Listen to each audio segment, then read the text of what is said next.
মর্মান্তিক বিমান দুর্ঘটনার সাক্ষী বাংলাদেশ, ঝরল ২০ প্রাণ। আন্তর্জাতিক গণমাধ্যমে গুরুত্ব পেয়েছে দুর্ঘটনার খবর। গাজায় চলছে নির্বিচার হত্যাযজ্ঞ, একদিনে আরও ১১৯ ফিলিস্তিনের মৃত্যু দেখল বিশ্ব। জাপানের উচ্চকক্ষে সংখ্যাগরিষ্ঠতা হারালো প্রধানমন্ত্রী নেতৃত্বাধীন জোট, পরাজয় মানলেও পদ থেকে সরছেন না ইশিবা। শুনছিলেন শিরোনাম, এবার জানাবো পুরো খবর। উত্তরার মাইলস্টোন স্কুলে বাংলাদেশ বিমান বাহিনীর প্রশিক্ষণ যুদ্ধ বিমান বিধ্বস্তের ঘটনায় ঝরে গেছে ২০ জনের প্রাণ। একসাথে এত মৃত্যুতে দেশ জুড়ে নেমেছে শোকের ছায়া। মর্মান্তিক এই দুর্ঘটনার খবর গুরুত্ব পেয়েছে বিশ্বের বিভিন্ন গণমাধ্যমে, যেখানে রয়টার্স, এপি থেকে শুরু করে রয়েছে ভারত ও পাকিস্তানের মিডিয়াও। রাজধানীর দিয়াবাড়ি মাইলস্টোন স্কুল অ্যান্ড কলেজে প্রশিক্ষণ বিমান বিধ্বস্তের ঘটনায় দেশ জুড়ে এখন শোকের ছায়া। মর্মান্তিক এই দুর্ঘটনার খবর গুরুত্বের সাথে স্থান পেয়েছে আন্তর্জাতিক গণমাধ্যমেও। রয়টার্স জানায়, প্রশিক্ষণ মহড়ার জন্য উড্ডয়নের পর যান্ত্রিক ত্রুটির মুখে পড়ে F-7। দুর্ঘটনার তদন্তে কমিটি গঠন করা হয়েছে বলেও জানায় সংবাদ মাধ্যমটি। ঢাকায় স্কুলে বাংলাদেশ বিমান বাহিনীর প্রশিক্ষণ বিমান বিধ্বস্ত, এমন শিরোনামে খবর প্রকাশ করেছে মার্কিন বার্তা সংস্থা এপি। সাম্প্রতিক সময়ে বাংলাদেশে একে সবচেয়ে মারাত্মক দুর্ঘটনা বলে উল্লেখ করে এপি। প্রশিক্ষণ বিমানে যান্ত্রিক ত্রুটির কথা উঠে এসেছে বিবিসির প্রতিবেদনেও। তুলে ধরা হয় দুর্ঘটনার সময় প্রত্যক্ষদর্শী ও উদ্ধার কার্যক্রমের বর্ণনাও। ভারতীয় সংবাদ মাধ্যম ইন্ডিয়া টুডের প্রতিবেদনে বলা হয়, বাংলাদেশ বিমান বাহিনীর বহরে থাকা চীনের তৈরি একটি F-7 যুদ্ধ বিমান প্রশিক্ষণ মহড়া চলাকালীন বিধ্বস্ত হয়। একই খবর প্রকাশ করেছে এনডিটিভি সহ ভারতের প্রায় সব গণমাধ্যম। উত্তরায় বিমান দুর্ঘটনার খবর ফলাও করে প্রকাশ করেছে মধ্যপ্রাচ্য ভিত্তিক গালফ নিউজ। বিমান দুর্ঘটনার এই খবর শিরোনাম হয়েছে পাকিস্তানি গণমাধ্যম দ্য এক্সপ্রেস ট্রিবিউনেও। মিলা খন্দকার, চ্যানেল 24। গাজায় অনাহারে একদিনের সর্বোচ্চ ১১৯ মৃত্যু দেখল বিশ্ব। এরপরও থামার জন্য কোনো লক্ষণই নেই ইসরায়েলি বর্বরতা। ত্রাণ নিতে গিয়ে গুলিতে নিহত হয়েছেন আরও ৯২ ফিলিস্তিনি। একদিকে ক্ষুধা, অন্যদিকে ইসরায়েলি বুলেট। গাজায় এক ভয়াবহ কিলিং মিশনে জায়নবাদীরা। রোববার উত্তর গাজার জিকিম ক্রসিং, দক্ষিণে রাফা ও খান ইউনিসে ১১৫ ফিলিস্তিনিকে গুলি করে হত্যা করেছে ইসরায়েলি সেনারা, যাদের মধ্যে শুধু ত্রাণ আনতে গিয়েই ঝরেছে ৯২ প্রাণ। এছাড়া খাবারের অভাবে সর্বোচ্চ মৃত্যু দেখে গাজাবাসী। একদিনে অনাহারে প্রাণ গেছে ১৯ জনের। হাসপাতাল সূত্র বলছে, সবচেয়ে বেশি প্রাণহানি দেখছে জিকিম এলাকা। সেখানে ত্রাণের ট্রাক থেকে আটা সংগ্রহের আশায় জড়ো হয়েছিলেন হাজারো ফিলিস্তিনি। ক্ষুধার্ত মানুষের এই ভিড়েই এলোপাতারি গুলি চালিয়ে ৭৯ জনকে হত্যা করে আইডিএফ। এ ঘটনাকে ইসরায়েলি সেনাবাহিনী হুমকি মোকাবেলার সতর্কতামূলক হামলা বলে দাবি করলেও এই বক্তব্যকে প্রত্যাখ্যান করেছে জাতিসংঘ। সংস্থাটি বলছে, কোনো সন্ত্রাসী নয়, নিহতরা ছিলেন ক্ষুধায় কাতর। এ পর্যন্ত ইসরায়েল মার্কিন সংস্থায় ত্রাণ আনতে গিয়ে প্রাণ হারিয়েছেন হাজারের বেশি। বিশ্ব খাদ্য কর্মসূচি বলছে, গাজায় খাদ্য সংকট এখন নিয়ন্ত্রণের বাইরে। উপত্যকাটিতে ৯০,০০০ নারী ও শিশু চরম পুষ্টিহীনতার শিকার। খাবারের দেখা পাচ্ছে না প্রতি ৩ জনের একজন। বড় পরিসরে ত্রাণ বিতরণ ছাড়া এই পরিস্থিতি নিয়ন্ত্রণে আনা সম্ভব না বলে জানায় জাতিসংঘ। আশ্বাস চৌধুরী, চ্যানেল 24।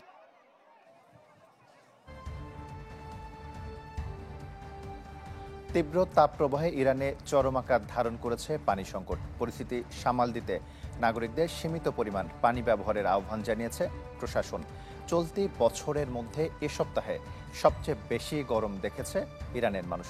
কিছু এলাকায় তাপমাত্রার পারদ ছাড়িয়েছে ৫০ ডিগ্রি সেলসিয়াস। রোববার রাজধানী তেহরানে ৪০ ডিগ্রি সেলসিয়াস তাপমাত্রা রেকর্ড করা হয়েছে। চলমান তাপপ্রবাহে বুধবার জাতীয় ছুটি ঘোষণা করা হয়েছে। সাম্প্রতিক বছরগুলোতে বৃষ্টিপাত কম হওয়ায় তেহরানে পানি সরবরাহকারী বাঁধগুলোর জলাধার গত ১০০ বছরের মধ্যে সর্বনিম্ন স্তরে পৌঁছেছে।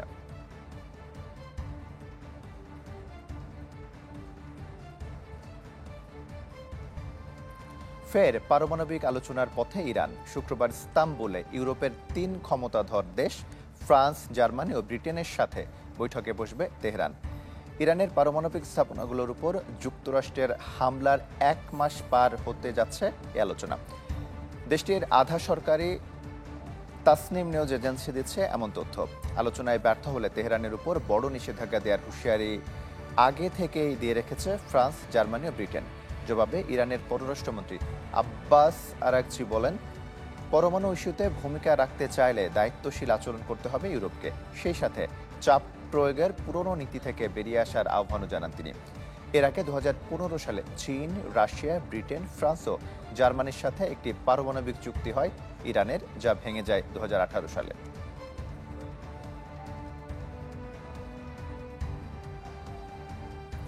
আসন্ন পারমাণবিক আলোচনা নিয়ে আরও জানাতে আমাদের সাথে যোগ দিচ্ছেন রেডিও তেহরানের সাংবাদিক গাজী আব্দুর রশিদ। গাজী আব্দুর রশিদ, আপনাকে স্বাগত জানাচ্ছি। প্রথমে জানতে চাই যে পারমাণবিক আলোচনা ফলপ্রসূ না হলে কি অপেক্ষা করছে ইরানের জন্য, আর এক্ষেত্রে ইরান কি ধরনের পাল্টা কর্মসূচি নিতে পারে? ধন্যবাদ আপনাকে। বিষয়টি এখনো তো গরম, যুদ্ধ বিরতি চলছে, কিন্তু যুদ্ধ তো থেমে যায়নি একেবারে, আর লিখিত কোনো চুক্তিও নেই। ফলে একটা হামলা, পাল্টা হামলা এবং ক্রিয়া প্রতিক্রিয়ার অপেক্ষা তো রয়ে গেছে। একটা তাজা বিষয় পরমাণু ইস্যু নিয়ে আপনারা যে কথাটি বললেন খবরের মধ্যে, যে 2015 সালের 14 জুলাই জেসিপিওএ যে চুক্তিটি হয়েছিল 6 জাতিগোষ্ঠীর মধ্যে, ইরান, যুক্তরাষ্ট্র, যুক্তরাজ্য, জার্মানি, ফ্রান্স, রাশিয়া এবং চীনের মধ্যে, সেখানে নিরাপত্তা পরিষদের 2231 নাম্বার যে প্রস্তাবটি ছিল, সেটি হচ্ছে ইরানের শান্তিপূর্ণ পরমাণু কর্মসূচির অধিকার রয়েছে এবং সেই অধিকার অনুযায়ী তারা কাজ করছিল। 2018 সালে কি করলেন? ডোনাল্ড ট্রাম্প সাহেব প্রথম ক্ষমতায় এসে তিনি একতরফা ভাবে সেই চুক্তি থেকে বেরিয়ে গেলেন এবং বেরিয়ে যাওয়ার পরে ইরান স্বভাবতই বেআইনি কোনো কিছু করে নাই। যখন যুক্তরাষ্ট্র বেরিয়ে গেলেন তখন ইরান সেই চুক্তি আর মেনে চলার তো যুক্তি হয় না, স্বাভাবিকভাবে ইরানও বেরিয়ে এসেছে। তারপর থেকে যুক্তরাষ্ট্র অর্থনৈতিক, সামরিক সহ বিভিন্ন রকমের নিষেধাজ্ঞা দিতে শুরু করলেন, আরো জোরালো ভাবে। এর আগে তো ছিল। পরবর্তীতে আমরা দেখলাম সাম্প্রতিক কালে যখন আবার এই যুক্তরাষ্ট্রের সাথে পরমাণু চুক্তি নিয়ে আলোচনা চলছিল ওমানের মধ্যস্থতায়, তখন 13 জুন আমরা দেখলাম অনৈতিক ভাবে ইহুদিবাদী ইসরায়েল ইরানের উপরে হামলা চালায় এবং সেই যুদ্ধ চলল 24 জুন পর্যন্ত, যেখানে যুক্তরাষ্ট্র শেষ দিনে সরাসরি নিজে অংশ নেবে, আন্তর্জাতিক আইনের কোন রীতিনীতির কোন রকম তোয়াক্কা না করে। সেই অবস্থায় ইরানের পক্ষ থেকে স্পষ্ট বার্তা তখনও বলা হয়েছে, এখনো বলা হচ্ছে। আজকে ইরানের পররাষ্ট্রমন্ত্রীও যে কথা বলেছে, জেসিপিওএ এর যে 2231 নম্বর ধারা, সেই ধারার বাইরে তারা যাবে না। তারা ইরানের শান্তিপূর্ণ কাজে পরমাণু শক্তির অধিকার আছে, তারা সেটা চালিয়ে যাবে। এখন যদি এই যুক্তরাজ্য এবং জার্মানি আর ফ্রান্সের তারা চেষ্টা করছে কিভাবে ইরানকে দমিয়ে রাখা যায়, অর্থাৎ ওই পরমাণু শান্তিপূর্ণ কাজে পরমাণু চুক্তির জায়গা থেকে, যাতে করে তারা আরো এগিয়ে না যেতে পারে। গাজী আব্দুর রশিদ, আপনাকে অসংখ্য ধন্যবাদ আমাদের সঙ্গে যুক্ত হওয়ার জন্য। রেডিও তেহরানের সাংবাদিক গাজী আব্দুর রশিদ আমাদের সঙ্গে যুক্ত হয়েছিলেন। জানাবো অন্যান্য খবর। পাকিস্তানের বন্যায় একদিনে প্রাণ গেছে 13 জনের। এ নিয়ে চলমান বর্ষা মৌসুমে প্রাণহানি বেড়ে দাঁড়িয়েছে 216 জনে। পাকিস্তানের জাতীয় দুর্যোগ ব্যবস্থাপনা বিভাগ বলছে নিহতদের মধ্যে 101 জনই শিশু। লাগাতার বৃষ্টিতে বানের জলে ভেসে গেছে বহু এলাকা, যাতে ধসে পড়েছে 8 শতাধিক ঘরবাড়ি। মৃত্যু হয়েছে আরও 2 শতাধিক গবাদি পশুর। সবচেয়ে বেশি ক্ষয়ক্ষতি দেখেছে পাঞ্জাব। প্রদেশটিতে প্রাণ গেছে 135 জনের।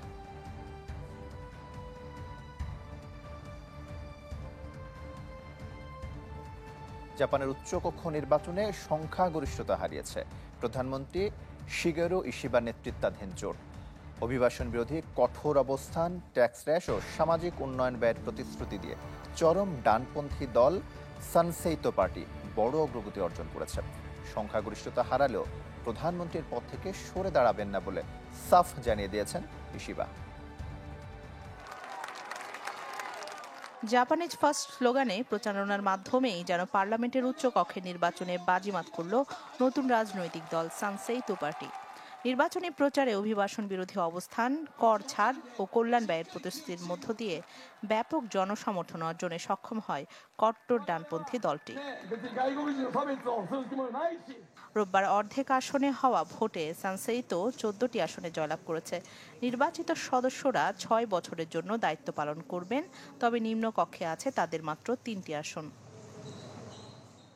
এদিকে উচ্চ কক্ষে সংখ্যাগরিষ্ঠতা হারিয়েছে প্রধানমন্ত্রী শিগেরু ইশিবার ক্ষমতাসীন দল লিবারেল ডেমোক্রেটিক পার্টি ও তার জোটসঙ্গী কোমেইতো। উচ্চকক্ষের নিয়ন্ত্রণ ধরে রাখতে 248টি আসনের মধ্যে ক্ষমতাসীন জোটের প্রয়োজন ছিল 50টি আসন, তবে তারা পেয়েছে মাত্র 47টি, যার ফলে অল্পের জন্য ফসকে যায় সংখ্যাগরিষ্ঠতা।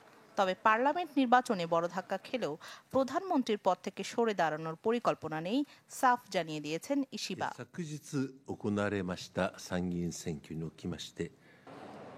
এবারের ফলাফলে ইশিবার প্রতি ভোটারদের হতাশা স্পষ্ট। বিশ্লেষকদের মতে অর্থনৈতিক মন্দা, জীবনযাত্রার ব্যয় সংকট, নিত্য প্রয়োজনীয় পণ্যের মূল্যবৃদ্ধি ও যুক্তরাষ্ট্রের সঙ্গে বাণিজ্য আলোচনা মোকাবেলায় জনগণের আস্থা অর্জনে ব্যর্থ হয়েছেন তিনি। এসব কারণেই জনগণের তোপের মুখে পড়েছেন লিবারেল ডেমোক্রেটিক ও কোমেইতো পার্টি। উচ্চকক্ষে সংখ্যাগরিষ্ঠতা হারানোর পরও ইশিবা প্রধানমন্ত্রীর দায়িত্বে থাকতে হলে নতুন সংকট তৈরি হতে পারে জাপানের রাজনীতিতে। বিশ্লেষকরা বলছেন, জোট সরকারের ভবিষ্যৎ নির্ভর করছে অভ্যন্তরীণ শৃঙ্খলা ও নতুন রাজনৈতিক পরিস্থিতি সামাল দেওয়ার সক্ষমতার উপর। রাখি জেসমিন, চ্যানেল 24। সুপারবাগের কারণে বিশ্বব্যাপী মারা যেতে পারে লাখ লাখ মানুষ, যার ফলে 2050 সালের মধ্যে বিশ্ব অর্থনীতিতে বছরে $2 ট্রিলিয়ন ক্ষতি হতে পারে। সুপারবাগ হলো এক ধরনের ব্যাকটেরিয়া যা বিভিন্ন অ্যান্টিবায়োটিক ওষুধের বিরুদ্ধে প্রতিরোধ করে তোলে। 122টি দেশের অ্যান্টিবায়োটিক রেজিস্ট্যান্সের ওপর করা হয়েছে বিস্তর গবেষণা, যাতে পাওয়া গেছে সুপারবাগ বা এমন ব্যাকটেরিয়াল স্ট্রেনের উদ্ভব হচ্ছে যে এক বা একাধিক অ্যান্টিবায়োটিক প্রতিরোধী। এর ফলে ব্যাকটেরিয়া বা যে কোনো অণুজীব দ্বারা সংক্রমিত হলে ওষুধ সেবন করলেও শরীরে কোনো কাজ করবে না। এ অবস্থায় সংক্রমিত রোগীর চিকিৎসা করা কঠিন বা প্রায় অসম্ভব হয়ে পড়বে। এর ফলে বিশ্বব্যাপী মারা যাবে লক্ষ লক্ষ মানুষ। দিন দিন জটিল পরিস্থিতিতে রূপ নিচ্ছে এই অ্যান্টিবায়োটিক রেজিস্ট্যান্স বা প্রতিরোধ পরিস্থিতি। ভুল, অতিরিক্ত বা সঠিক নিয়ম না মেনে অ্যান্টিবায়োটিক ওষুধ সেবনের ফলে অণুজীবের মধ্যে ওষুধের বিরুদ্ধেই গড়ে উঠছে প্রতিরোধ। যুক্তরাজ্য সরকারের অর্থায়নে পরিচালিত একটি গবেষণায় দেখা গেছে যে সমন্বিত পদক্ষেপ না নিলে অ্যান্টিবায়োটিক প্রতিরোধী ভাইরাসের বর্ধিত হার পরবর্তী 25 বছরে বিশ্বব্যাপী বার্ষিক জিডিপিতে $1.7 ট্রিলিয়ন ক্ষতির কারণ হতে পারে। সেন্টার ফর গ্লোবাল ডেভেলপমেন্ট নামের একটি গবেষণা প্রতিষ্ঠানের গবেষণায় দেখা গেছে যে মার্কিন যুক্তরাষ্ট্র, যুক্তরাজ্য এবং ইইউ এর অর্থনীতি সবচেয়ে বেশি ক্ষতিগ্রস্ত হবে, যার ফলে বিশ্বব্যাপী সহায়তা প্রকল্প বন্ধ করে দিতে পারে এই দেশগুলো। এরই মধ্যে মার্কিন যুক্তরাষ্ট্র হঠাৎ করে তাদের সাহায্য ব্যয় প্রায় 80% কমিয়েছে। যুক্তরাজ্য মোট জাতীয় আয়ের 0.5 থেকে 0.3% সাহায্য কমানোর ঘোষণা করেছে। একই পথে হাঁটছে ফ্রান্স, জার্মানি সহ আরও কিছু দেশ।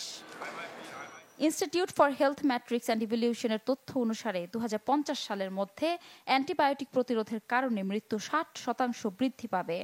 এর ফলে যুক্তরাষ্ট্রে 13,40,000 এবং যুক্তরাজ্যে 1,84,000 মানুষ প্রতি বছর সুপারবাগের কারণে মারা যাবেন। ইফশিতা জামান, চ্যানেল 24। ভারতে টেসলা যাত্রা শুরু হলেও দেশটির বাজারে প্রতিষ্ঠানটির রয়েছে বেশ কিছু চ্যালেঞ্জ, যার মধ্যে একটি টেসলার ওয়াই মডেলের অতিরিক্ত দাম। বিদেশি গাড়ির ক্ষেত্রে ভারতের শুল্কের কারণে দেশটিতে যুক্তরাষ্ট্রের চেয়ে প্রায় দ্বিগুণ দামে বিক্রি হচ্ছে গাড়িগুলো। এছাড়া ভারতের অনুন্নত চার্জিং অবকাঠামো মোকাবেলাও একটি বড় চ্যালেঞ্জ হতে পারে টেসলার জন্য। অবশেষে ভারতের বাজারে প্রবেশ করেছে শীর্ষস্থানীয় বৈদ্যুতিক যানবাহন প্রস্তুতকারী প্রতিষ্ঠান টেসলা। দেশটির বৃহত্তম শহর মুম্বাইয়ের বাজারে আনা হয়েছে তাদের নতুন মডেল ওয়াই। প্রশ্ন উঠেছে, ভারতের বাজারে কি টিকতে পারবে $70,000 এই গাড়ি? টেসলার এই মডেলটির দুই ধরনের ভ্যারিয়েন্ট পাওয়া যাচ্ছে ভারতে, একটি রিয়ার হুইল ড্রাইভ এবং অন্যটি লং রেঞ্জ রিয়ার হুইল ড্রাইভ। রিয়ার হুইল ড্রাইভ এক চার্জে 500 কিলোমিটার যেতে সক্ষম, আর লং রেঞ্জ যেতে পারে 622 কিলোমিটার। ভারতের বাজারে টেসলার মূল প্রতিদ্বন্দ্বী Mercedes Benz EQB, BMW iX1, Volvo EC40 এবং কিয়া EV60-র মতো বিলাসবহুল বৈদ্যুতিক এসইউভিগুলো। অনেক দিক থেকেই এসব গাড়ি এগিয়ে থাকলেও টেসলা পিছিয়ে পড়তে পারে এর উচ্চ মূল্যের কারণে। বিশেষজ্ঞরা বলছেন, ভারতের গাড়ি আমদানির শুল্ক এখন টেসলাকে কঠিন পরিস্থিতির মুখে ফেলেছে। আগে 110% শুল্ক ছিল, যদিও এখন তা 15% নামানো হয়েছে। তবে বিদেশি গাড়ির কোম্পানিগুলোর জন্য চ্যালেঞ্জ আরও রয়ে গেছে। তবে অন্যান্য প্রধান বাজারের তুলনায় টেসলার দাম এখানে বেশি। যুক্তরাষ্ট্রে এ গাড়ি মিলছে ভারতের চেয়ে প্রায় অর্ধেক দামে। ভারতের বৈদ্যুতিক গাড়ি বাজার ছোট হলেও তা দ্রুত বৃদ্ধি পাচ্ছে। 2024 সালে বৈদ্যুতিক গাড়ির বিক্রি 20% বেড়েছে, তবে এখনও বাজারের মাত্র 2.5% দখল করেছে এই গাড়িগুলো। এই যানবাহনের বাজার 2029 সালের মধ্যে প্রায় $111 বিলিয়ন পৌঁছানোর পূর্বাভাস রয়েছে। তবে বিশেষজ্ঞদের মতে, ভারতের ভোক্তারা বেশিরভাগ সময়ই কম দামি এবং স্থানীয় প্রস্তুতকারক প্রতিষ্ঠানগুলোকে পছন্দ করেন। টেসলার জন্য আরেকটি বড় চ্যালেঞ্জ হতে পারে ভারতের অনুন্নত চার্জিং অবকাঠামো। বর্তমানে ভারতে প্রতি 235টি বৈদ্যুতিক গাড়ির জন্য একটি চার্জিং স্টেশন রয়েছে। আশ্বাস চৌধুরী, চ্যানেল 24। এই ছিল আজকের ইসলামী bank PLC world news today. বিশ্বের গুরুত্বপূর্ণ সব সংবাদ ও বিশ্লেষণ জানতে একই সময়ে চোখ রাখুন চ্যানেল 24-এর পর্দায়। এছাড়াও দেখতে পারেন ফেসবুক এবং ইউটিউবে। এতক্ষণ সাথে থাকার জন্য ধন্যবাদ সবাইকে।